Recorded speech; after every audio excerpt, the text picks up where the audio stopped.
भगवती चरण वोहरा। तीसरे व्यक्ति थे दोस्त इसमें यशपाल। यशपाल। चौथे व्यक्ति थे इसमें छबील दास। इन चार लोगों ने इसको मिलके बनाया था, छबील दास।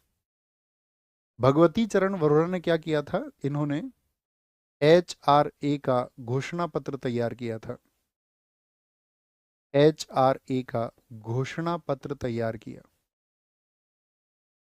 HRA का घोषणा पत्र इन्होंने तैयार किया।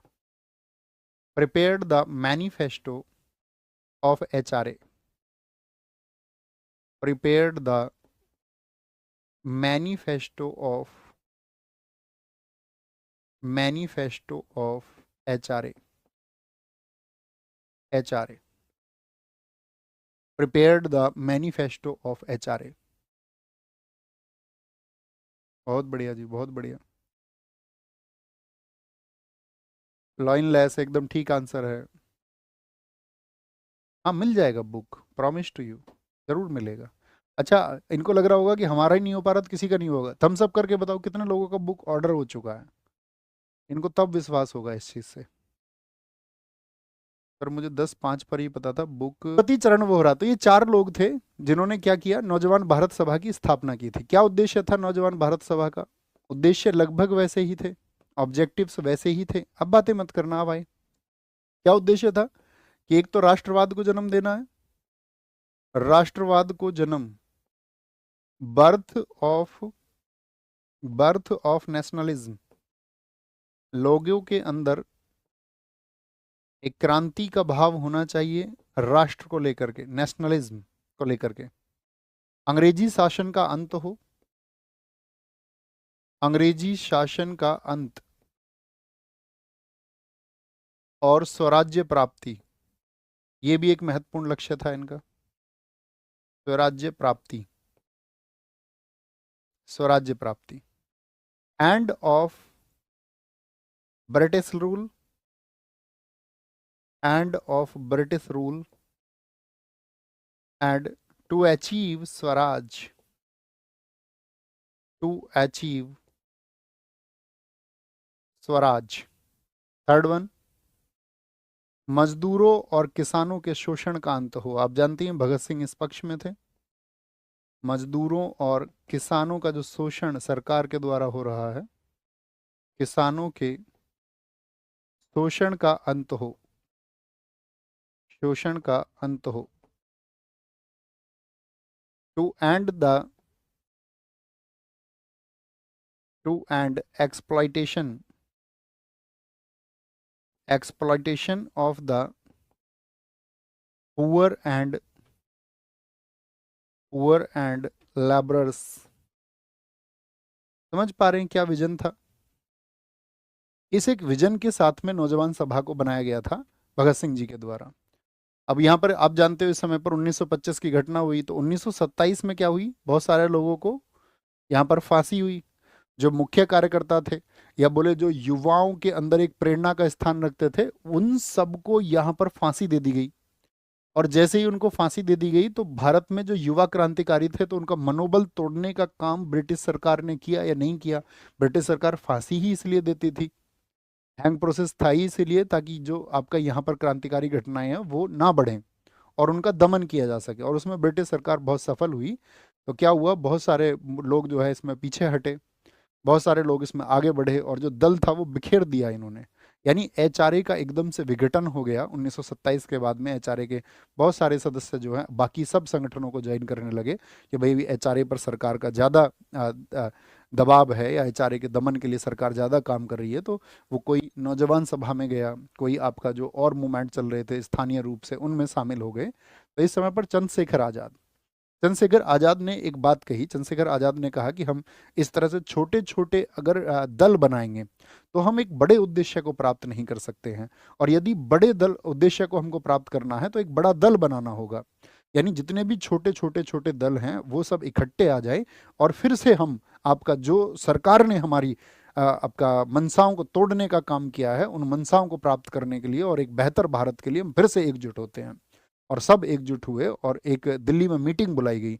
सब लोगों को बुलाया गया दिल्ली, भगत सिंह, आपका बाकी सारे लोग जितने भी थे, आपका किसने बुलाया? चंद्रशेखर आजाद जी ने। 10 सितंबर 1928। और दिल्ली बुला करके क्या किया इन्होंने? HSRA का गठन, HSRA का गठन किया, HSRA का गठन। ठीक है, तो क्या बोलोगे? HSRA क्या है? हिंदुस्तान सोशलिस्ट। अब भगत सिंह सोशलिस्ट थे, Hindustan socialist, socialist Republic, Republican association. तो पहले हमने बताया हिंदुस्तान प्रजातंत्र संघ था, अभी एक शब्द इसमें जोड़ गया, सोशलिस्ट। सोशलिस्ट का मतलब क्या होता है बताइए? समाजवादी। तो इसको हम कह सकते हैं हिंदुस्तान, एक नया वर्ड आ गया। तो पूछा जाता है किसने इस शब्द को जोड़ा था, तो भगत सिंह, लिख लेना कहीं तीर लगा करके, भगत सिंह ने इस शब्द को जोड़ा था। हिंदुस्तान समाजवादी, समाजवादी प्रजातंत्र, प्रजातंत्र, प्रजातंत्र संघ। कब हुई स्थापना? आपका 1928 में, 10 सितंबर 1928 को। और ये हुई थी आपका फिरोजा शाह कोटला। बताइए वर्तमान में फिरोजा शाह कोटला मैदान को क्या कहते हैं? किसके नाम पर हो गया है वो? फिरोजा शाह कोटला मैदान। यहां पर इसका गठन हुआ, कोटला मैदान, दिल्ली। दिल्ली में क्या हुई? इसकी स्थापना हुई। ठीक है, और संस्थापक कौन कौन रहे इसके? तो ये मुख्य क्रेडिट दिया जाता है पंडित चंद्रशेखर आजाद जी को। संस्थापक थे इसके चंद्रशेखर आजाद, चंद्रशेखर आजाद संस्थापक। सबको जोड़ लिया इन्होंने जो बिखरे हुए थे, और फिर से नई एनर्जी दी। इसमें प्रमुख सदस्यों की अगर हम बात करें, मेंबर्स की, कौन इसमें मेंबर्स थे? तो मेंबर्स की अगर बात करते हैं, उसमें भगत सिंह इसी का हिस्सा थे। क्योंकि बहुत बार क्वेश्चन पूछेगा, नेशनल असेंबली में जो बम फेंका गया था वो किस संगठन के सदस्यों ने फेंका था? तो इसके बाद की जो घटनाएं हों तो आप याद रख लेना, वो इन्हीं के नाम से होंगे। भगत सिंह, सुखदेव, सुखदेव, राजगुरु, जय गोपाल, जय गोपाल, भगवती चरण वोहरा, भगवती चरण वोहरा आदि। ये प्रमुख व्यक्ति हैं इसमें। ठीक है, जो इसके अन्य सदस्य थे, आदि लिख लेना, मतलब इतने सदस्य थोड़ी होंगे। उद्देश्य सिर्फ और एक सिर्फ, जो HRA का उद्देश्य था उसको रिवाइव करना था, ऑब्जेक्टिव था क्रांतिकारी आंदोलन, क्रांतिकारी आंदोलन। अब आपने देखा कि यहाँ पर एक शब्द जुड़ा, एस, सोशलिस्ट। तो वो आदर्श दर्शाता है इस पार्टी के। तो यानी कि ये लोग क्रांतिकारी आंदोलन और एक आपका समाजवादी गणतंत्र की स्थापना चाहते थे। भारत का कौन सा क्रांतिकारी संगठन था जो समाजवादी गणतंत्र की स्थापना चाहता था? तो आप कहोगे HSRA था स्थापना। जानते हो ना, समाजवादी, समाज के सभी वर्गों का विकास कैसे होगा, हर एक वर्ग, है ना, असमानता, जो दूरी है उसको दूर करने की जो प्रक्रिया है, वह समाजवाद है। असली समाजवाद की जो हम बात कर रहे हैं, है ना।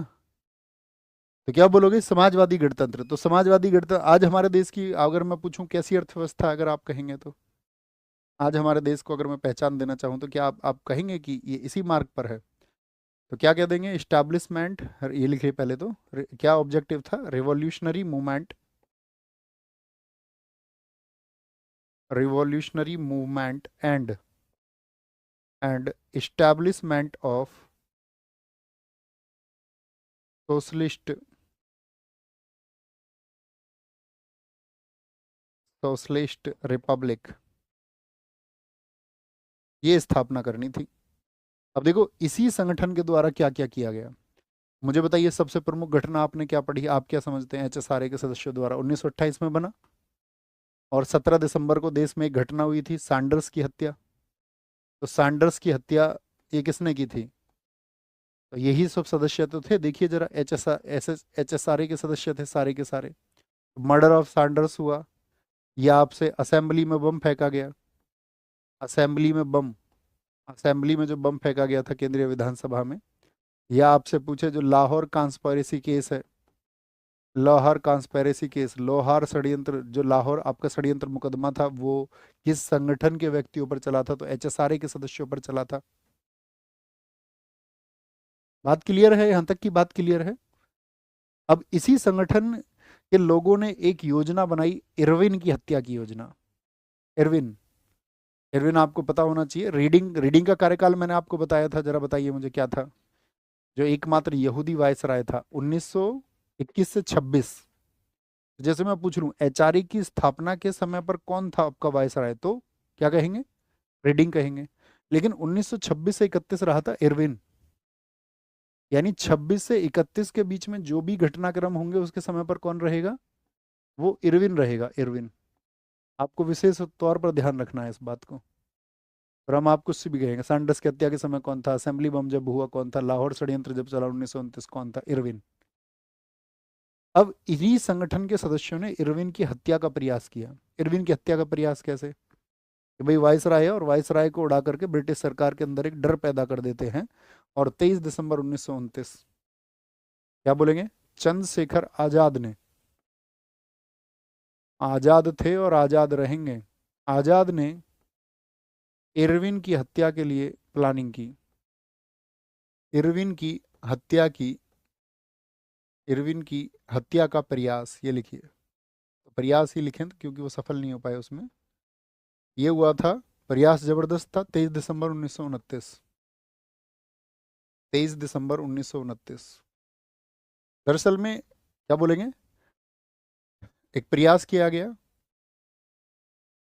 इरविन की हत्या का, किसके द्वारा? चंद्रशेखर आजाद के द्वारा। ये क्या था कि ये आपका कोल्हापुर में था, और कोल्हापुर से दिल्ली जा रहा था एक ट्रेन से, विशेष ट्रेन थी जिसमें सिर्फ यही सवार और कुछ लोग ब्रिटिश लोग सवार थे, है ना। जैसे एक दो डिब्बे की ट्रेन देखी होगी ना आपने, बना देते उसको विशेष ट्रेन। तो उस विशेष ट्रेन से जब ये आपका सवार होके जाना चाह रहा था, तो उनको सूचना मिल गई मुखबिरों के माध्यम से कि भाई इरविन जाएगा ऐसे। तो उन्होंने क्या किया, निजामुद्दीन स्टेशन, तो वहां पर बम बिछा दिए। और धमाका जबरदस्त हुआ था, ऐसा नहीं कि धमाका नहीं हुआ, धमाका जबरदस्त हुआ, और उसके दो डिब्बे पटरी से उतर भी गए। लेकिन ये इरविन की किस्मत थी कि इरविन बाल बाल बच गया, है ना। इरविन बच गया। तो इरविन जब बच गया तो इसके बाद में गांधी जी ने भारतीय क्रांतिकारियों की निंदा की, और जो हिंसा के मार्ग है, क्योंकि आप जानते हो उनका हिंसा का रास्ता था, उन्होंने हिंसा के मार्ग की कटु आलोचना की। और एक उन्होंने कहा कि ये सब लोग तो बम पूजक लोग हैं, क्रांतिकारी लोग हैं, और इस तरह से देश को ये आज़ादी प्राप्त नहीं हो सकती है। इस तरह से हम आपका मूल्यों से युवाओं को सिर्फ भड़का रहे हैं, और इससे उनका भविष्य तय नहीं होता है। तो उन्होंने बम क्यों, जो लोग मान रहे हैं बम को अपना रास्ता मान रहे हैं, तो उन्होंने क्या किया, आपका यहाँ पर एक किताब लिखी, मतलब निंदा की इस घटना की, लिखना, इस घटना की निंदा गांधी जी ने की। इस घटना की निंदा, उनका एक अखबार आता था यंग इंडिया, निंदा, इस घटना की निंदा गांधी जी ने की।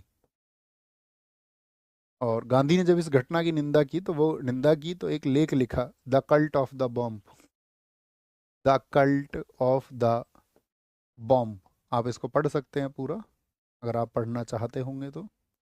यानी बम पूजकों के लिए बम की एक निंदा की उन्होंने। और ये किस में की? यंग इंडिया अखबार में, यंग इंडिया, यंग इंडिया अखबार में, यंग इंडिया अखबार में। घटना कब हुई है बताइए जरा? पहली वाली 23 दिसंबर को, और ये गांधी जी ने जिन्होंने निंदा की है कि 2 जनवरी के अंक में, 2 जनवरी, ठीक है। और इसी का जवाब दिया गया 26 जनवरी को भगवती चरण वोहरा के द्वारा, द फिलॉसफी ऑफ बम। उन्होंने कहा कि बम की फिलॉसफी क्या है, बॉम्ब से हम कैसे हम चीज़ों को प्राप्त कर सकते हैं, द फिलॉसफी ऑफ बॉम्ब। इसको भी आप पढ़ सकते हैं। इन्होंने भी एक लिख लिखा, किसने लिखा था? भगवती चरण वोहरा। ये गांधी जी का जवाब था, भगवती चरण वोहरा, जिसने भगवती चरण वोहरा बहुत प्रसिद्धि दिलाई थी उस समय, प्रसिद्ध तो थे ही क्रांतिकारी। और ब्रिटिश सरकार ने यहाँ पर बोला कि भाई आज़ाद को गिरफ्तार करो, लेकिन आज़ाद फिर से फरार हुए। आप कहेंगे भैया ये हाथ नहीं आ रहे थे क्या? भैया कभी हाथ नहीं आए, कभी नहीं, कभी नहीं, काकोरी, काकोरी में ये शामिल थे।